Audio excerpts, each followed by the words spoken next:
5ই August দুপুরবেলার পর থেকে যা হয়েছে 2024-এর সবকিছু অবৈধ। বাংলাদেশে এর আগেও এটার প্রেসিডেন্ট আছে, যেমন 75 সালে 15ই আগস্টের পরে সমস্ত কিছুকে অবৈধ ঘোষণা করা হয়েছে। হ্যাঁ, এটা ঠিক যে সেই সময় বিচারপতিরা পলিসি রিজনে, যেমন কারো যদি এখন বিয়ে হয় 2024-এর পরে, ওই বিয়ে তার ভবিষ্যতে বাতিল করা যাবে না, কিন্তু এইটাকে বলে হচ্ছে যে আম, আহ, সি- মানে এক এক ধরনের টোকেন, এক ধরনের সিম্বল, যে এই শাসনভারটাকে অবৈধ ঘোষণা করা, যেটা বাংলাদেশের আদালতে এটার প্রমাণ রয়েছে পঞ্চম সংশোধনী। আপনি ভালো করে পড়ে দেখবেন। হুম, আপনি নিজেও তো আইনের ছাত্রী, হুম, আপনি হয়তো বা জেনে তার থাকবেন মানে নিশ্চিত। 15ই আগস্টের পর এবং যত একইভাবে যে সরকার আসছে এই যে সব ইউনূস অবৈধ। এসেছে, ইউনুস যে এসেছে, ইন্টারিম গভর্নমেন্ট বলে কোনো গভর্নমেন্ট বাংলাদেশের সংবিধানে আছে? এই কথা তো আপনার সাথে আমি অনেকবার অনেক বলেছি। আলোচনা আপনি হয়েছে। আবার আমাকে হুম, ওই জায়গাতে যদি আনেন, তাহলে আপনাকে আমি জানতে চাবো যে ইন্টারিম গভর্নমেন্ট বলতে কিছু নাই, হুম। যেটার কোনো অস্তিত্ব নাই। তারা নির্বাচন করেছে, সেই নির্বাচন কোনো নির্বাচন? মানে এটা একটা এক্সট্রা কনস্টিটিউশনাল সিচুয়েশন। তারেক রহমানের ব্রিটিশ পাসপোর্ট আছে। বাংলাদেশে শুনেছেন কোনোদিন যে দুই পাসপোর্টে দ্বৈত নাগরিকত্ব ইলেকশন করা যায় 2 ঘন্টা থেকে 3 ঘন্টার মধ্যে, কারণ এনআইডি হয়ে যায়? আপনি করতে পারবেন এনআইডি? জি, আপনি না আমি একবার ট্রাই পারবো না। করেন না। তাহলে আমি তারেক পারবো না। রহমানের কিন্তু হয় আপনাদের কিভাবে? সময়ে তারেক ঐরকম রহমানের তো ব্রিটিশ এরকম পাসপোর্ট ঘটনা কি আছে। নিঝু মজুমদার তারেক এগুলো রহমানের হুম, তারেক রহমানের ব্রিটিশ পাসপোর্ট আছে, সে কিভাবে বাংলাদেশের প্রধানমন্ত্রী হলো? ওই যে ২-৩ ঘন্টার মধ্যে আমাদের হয়ে কাছে যায়। প্রমাণ আছে। ওই যে ২-৩ উনি ঘন্টার উনি মধ্যে ব্লু হয়ে অ্যান্ড যায়। হোয়াইট উনি ব্লু অ্যান্ড হোয়াইট কনসালটেন্সি একটা ফার্ম খুলেছেন ইংল্যান্ডে। হুম, সেখানে তিনি তার পরিচয় দিয়েছেন ব্রিটিশ নাগরিক। আমরা জানি তিনি অ্যাসাইলাম পেয়েছিলেন, অ্যাসাইলাম পাওয়ার পরে উনি ব্রিটিশ নাগরিক হয়েছিলেন, এটা আমরা জানি। এটা তো মানে উনি তো অন্যায় কিছু করেন নাই, হুম, তিনি হুম, ওই দেশের আইন অনুযায়ী করেছেন, কিন্তু এটা লুকালেন কেন? এখন তিনি এটা লুকাচ্ছেন কেন? কারণ লুকাচ্ছেন হচ্ছে কারণ দ্বৈত নাগরিকত্ব থাকলে তিনি প্রধানমন্ত্রী হতে পারবেন না। হুম। সিম্পল। হ্যাঁ, মানে তাহলে এগুলাকে আপনি কোন আইন বলবেন, এগুলাকে আপনি ক্ষমতা বলবেন? সেখানে আপনি আমাদেরকে বলতেন ক্ষমতাচ্যুত। ব্যাপারটা এমন যে খুবই একটা আনন্দিত একটা ঘটনা, একেবারে এই ব্যাপারটা তা না। বরঞ্চ এটা দুঃখের একটা ব্যাপার যে কিন্তু একটি ধরেন নির্বাচিত ৩ সরকারকে বার কিছু অবৈধ জঙ্গি নির্বাচন আক্রমণ করে করেছে। মানে ভোটারবিহীন নির্বাচন করে ৩ বার মানুষের কোনটা ভোটাধিকার ভোটারবিহীন মানে নির্বাচন ছিল? ধরেন ১৪, কোনটা ১৮, ভোটারবিহীন ২৪, নির্বাচন ছিল? ১৪, ১৮, ২৪ সেই কবে নির্বাচনগুলো। কবে সরি আমি বুঝিনি কবে। ১৪, ১৮, ২৪। 2014 ইলেকশনে বিএনপি, তারপর অন্যান্য দল আসেনি। বাংলাদেশ আওয়ামী লীগ সাংবিধানিক ভাবে তাদেরকে ইলেকশন করতে হয়েছে। হুম, ঠিক আছে। 2018 ইলেকশনে ইলেকশন হয়েছে, যেটাকে আপনারা নানান ভাবে সমালোচনা করেন, দ্যাটস ফাইন। বাট আমার আন্ডারস্ট্যান্ডিং, এর আগে আমি আলোচনা করেছি, এটিকে আমি খুবই ভালো একটা ইলেকশন মনে করেছি। এবং আমি নিজে সেই ইলেকশনে নানান ধরনের কেন্দ্রে গেছি, আমার কাছে ঠিক মনে হয়েছে। হুম, 2024 ইলেকশনে এরপরে আপনার আপনার যখন এরা বর্জন করেছে, আপনার বিএনপি আর অন্যান্য জাতীয় পার্টি তো না, বিএনপি এবং অন্যান্য যে দলগুলো আছে, যে জঙ্গি দলগুলো আছে, তারা এটা বর্জন করেছে। তাহলে 2026 ইলেকশন কি ইলেকশন ছিল, হুম, যদি আপনার কাছে ওই ইলেকশন গুলো খারাপ মনে হয়? হুম। বাংলাদেশে ২০২৬ এর ইলেকশনই সবচাইতে বড় এরকম ভাবে খুব দলটি, দারুণ নির্বাচন আপনি আপনি আপনি যেভাবে আমাকে বলছেন। এটা বলেন, 1996 সালের ইলেকশন যে বিএনপি করেছে, সেটা কিসের ইলেকশন ছিল? আর 2026 ইলেকশন কি ছিল? 1986 ইলেকশন কি ছিল? 1988 ইলেকশন কি ছিল? বলেন না শুনি একটু আপনার কাছে। হুম, হুম। 1978 সালে ইলেকশন কি ছিল? না, আমাদের সব নির্বাচনই প্রশ্নবিদ্ধ। একদম প্রশ্নহীন কোনো নির্বাচন আমি অন্তত মনে করতে পারি না যে এই নির্বাচন নিয়ে তো কেউ আর প্রশ্ন বলেন করতে না, তো পারে। বলার সময় তো শুধু না, না, আপনি না। 14, 18 আর না 24 নিয়ে ১৪, বলেন। ১৮, ২৪ 26 নিয়ে বলি। বলেন একটু। ১৪, ১৮, ২৪ বলি কারণ ১৪, ১৮, ছাব্বিশ ২৪ এ নিয়ে মানুষ বলেন না। ভোট দিতে আচ্ছা, পারবে। 26 নিয়ে বলেন। হ্যাঁ। 26 ইলেকশনটা কি হয়েছে? খুব না ভালো ইলেকশন হয়েছে। ২৬ এর নির্বাচন নিয়ে যখন আমি যারা নির্বাচন করে জয়ী আছেন বা যখন বিরোধী বলবেন দলে তখন, আছেন এখন আপনি বলবেন, তাই তো? তাদেরকে আমি প্রশ্ন করি যে মানুষের যারা আওয়ামী সমর্থক ছিল তাদের অপশনটা গেল কোথায়? তারা কেন ভোট দিতে পারল না? এই প্রশ্নটা আমি তাদেরকেও করি ব্যারিস্টার নিজু শুধু মজুমদার। আওয়ামী সমর্থক কেন, বাংলাদেশ আওয়ামী লীগ যে ইলেকশনটা করতে পারলো না, সেটা নিয়ে আপনি সমালোচনা করছেন না তো?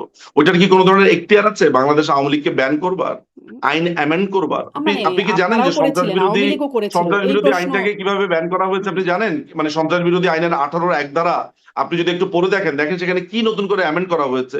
সরকার যদি মনে করে, মানে ও জাস্ট মনে করলেই হবে, হুম। আর মানে কিছু লাগবে না। মানে আওয়ামী এবং লীগও কাউকে যদি জামাতে অ্যাকিউজ ইসলামকে করা নিষিদ্ধ হয়, করেছে। এই সন্ত্রাস বিরোধী আইনেই নিষিদ্ধ করেছে। আওয়ামী লীগ জামাতে ইসলামকে নিষিদ্ধ করেছে অগাস্ট মাসে। সেটা কিসের আলোকে করেছে? সন্ত্রাস বিরোধী নির্বাহী আইনে। এখন তো আমাদের কাছে দিনের আলোর মতো পরিষ্কার। শিবির নিজেই বলছে যে এই পুরো মেইহেমটা তারা তৈরি করেছে। হুম, এখন তো মনে হয় না এটা নিয়ে আপনার কোনো অত্যুক্তি থাকার কথা, যে এত বড় মেইহেম যারা তৈরি করে, এত বড় ঘটনা যারা ঘটায়, সবচেয়ে বড় ভাবে তাদের নিবন্ধন তো বাতিল হচ্ছে হাইকোর্টে। হুম, কোর্টে আপনি সেই রায়টা পড়ে দেখেন, তা ব্যারিস্টার তানিয়া আমি সেই লয়ার ছিলেন। হুম। আপনি দেখেন সেখানে। ওটা তো তাদের নিবন্ধন আপনাকে ওই বাতিল রায়টা তো হয়েছিল। পড়তে হবে। বাংলাদেশ আওয়ামী লীগ কোন নির্বাহী আদেশে এত বছর ধরে তাদের উপরে প্রেশার ছিল। আপনার গণজাগরণ মঞ্চ থেকে শুরু করে সবাই বলেছে আপনারা কেন এটা নিষিদ্ধ করেন না করেন না করেন না। আওয়ামী লীগ বারবারই বলেছে আমরা একটা রাজনৈতিক পার্টি, আমরা আসলে ব্যাপারটাকে রাজনৈতিক ভাবে এইভাবে না, এটা যদি আদালতে হয় ভালো কথা। তো ইন্টারন্যাশনাল ক্রাইমস ট্রাইব্যুনাল অ্যাক্টে তো লেখাই ছিল যে যারা যুদ্ধাপরাধী, যারা হচ্ছে যে ৭১ মানুষ গণহত্যা করেছে, তো যারা ৭১ মানুষ গণহত্যা করেছে তাদেরকে ব্যান করলে আপনার খারাপ লাগে বা আপনার মনে হয় যে এটা কোনো খারাপ কাজ হচ্ছে? তো এখন তো সেইম যুক্তি দেয়া হচ্ছে। যারা ২৪ এ গণহত্যা করেছে তাদেরকে ব্যান করলে খারাপ লাগবে? চব্বিশে কোথায় গণহত্যা হয়েছে এটা মানে শুনি আপনার কাছে? এন মানে আমার ভাষ্য না, আমি বলছি কতজন মারা গেছে?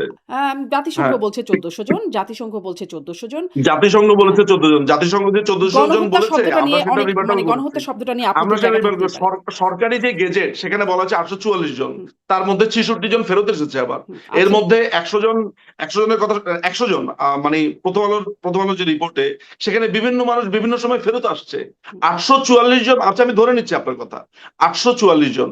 এই ৮৪৪ জনের কথা বলছে সরকারি গেজেটে, ১৪০০ জন বলছে জাতিসংঘ। কোনটা সত্যি কথা? হুম, তারপরে এরা আবার বলতে চাইছে ২০০০ জন, কেউ বলছে লক্ষ লক্ষ মানুষ। হুম, এর মধ্যে আওয়ামী লীগের নেতাকর্মী কয়জন, পুলিশ কয়জন, এই ৮৪৪ এর মধ্যে পুলিশ কয়জন আছে, হুম। এগুলো আমরা বিবেচনা করে দেখেছি। আওয়ামী লীগের নেতাকর্মী কজন আছে, কারা মেরেছে?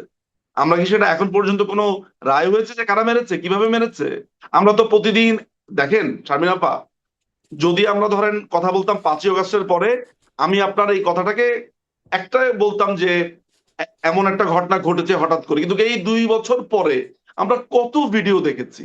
তারা বলছে যে আগুনে পোড়াইছি আমরা, ওই যে দাঁড়িয়াল একটা লোক বারবার খুব গর্ব করে বলছে, আরেকজন বলছে কাকরাইলের কি যেন বলছে যে আমি কিং সনি, আমি পুড়িয়েছি। তারপরে ড্যামনার একজন বলছে আমার হুকুম ছাড়া এখানে একটা একটা বাসও পড়ে নাই বিএনপি। হুম, তো তারা নিজেরা প্রকাশ্যে এসে বলেছে তারা বাস পুড়িয়েছে, প্রকাশ্যে এসে বলেছে তারা আগুন দিয়েছে, পুলিশ হত্যা করেছে। আজকে একটা ভিডিও সেভ করলাম যেখানে বলছে যে পুলিশ হত্যা তারা করেছে। এবং আজকে শিবিরের ২টা দেখলাম, যে সাদিক কায়েমের একটা বক্তব্য দেখলাম যে এই পুরো আন্দোলনটা শিবির করেছে। এই পুরো ঘটনাটা, আন্দোলন তো বলবো না, এই মেইহ্যাম, এই সহিংসতাটা, এটা শিবির করেছে, এই সহিংসতা তারা করেছে। শেখ হাসিনাকে হত্যার উদ্দেশ্য ছিল, এটা মঞ্জু জি, বলেছে। জি। কিন্তু বাউফল ধরেন থেকে যে কিন্তু ধরেন ব্যারিস্টার নিজু তথাকথিত মজুমদার নির্বাচিত পুরনো হয়েছে প্রশ্ন। শিবিরের যে ক্যাডার মঞ্জু, সে বলেছে তাদের উদ্দেশ্য ছিল মাননীয় প্রধানমন্ত্রী শেখ হাসিনাকে হত্যা করার। তো ইন্টেনশন যদি থাকে একজন প্রধানমন্ত্রীকে হত্যা করার, সেটাকে কি আপনার কোনোভাবে আর আন্দোলন, কোনোভাবে সংগ্রাম এগুলো মনে হতে পারে আপা? হুম। আপনি আমাকে না বলেন। মানে আপনি আন্দোলন বলছেন না। কিন্তু ধরেন না আপনি কি বলেন, না, না আপনি কি বলেন আপনি যে আমাকে এটা যারা বলেন। বলছে যে না এইটা আমার হত্যার আমার উদ্দেশ্য ছিল অবস্থানটা পরিষ্কার প্রধানমন্ত্রী, করার আমি আপনাকে প্রশ্নটা হুম, করি আপা, তারপর আপনি বলেন যে তারা বলছে যে প্রধানমন্ত্রীকে হত্যা করাই তাদের উদ্দেশ্য ছিল। হুম, এটাকে আন্দোলন বলবেন আপনি, হুম, হুম। নাকি না আপনি বলবেন যে কিছু নিরীহ ছাত্রছাত্রীদেরকে না নিশ্চয়ই, ভুল নিশ্চয়ই। বুঝিয়ে রাস্তাতে নিয়ে আসা হয়েছে? হত্যা করা কোনো মহৎ উদ্দেশ্য হতে পারে না। কিন্তু ধরেন এই কথাটা যদি তাহলে আপনাকে এটাকে প্রশ্ন করি, আন্দোলন বলা যায়? আপনাকে আমি যখন এই আন্দোলন প্রশ্নটা বলা করি যায়? যে এরকম আপনি যেটাকে মেহ্যাম বলছেন, নানান রকম আখ্যায়িত করছেন যে আমি নানান বলছি, রকম আপনি হামলা। কি বলছেন? এটা কি মেহের মনে হয় আমি না আপনার এটাকে কাছে নাকি? আন্দোলন বলছি যে এটা একটা আন্দোলন হয়েছে। আন্দোলন বলেন, কেন আন্দোলন বলেন? যেখানে বলা হয়েছে যে প্রধানমন্ত্রীকে মারাটাই তাদের উদ্দেশ্য হুম। ছিল, তো যেখানে বলছে তারা তারা স্নাইপার এনেছে। লস্করে তৈয়বার যে মোজাম্মেল হাশমি, সে বলেছে যে এই আন্দোলনে তারা ছিল।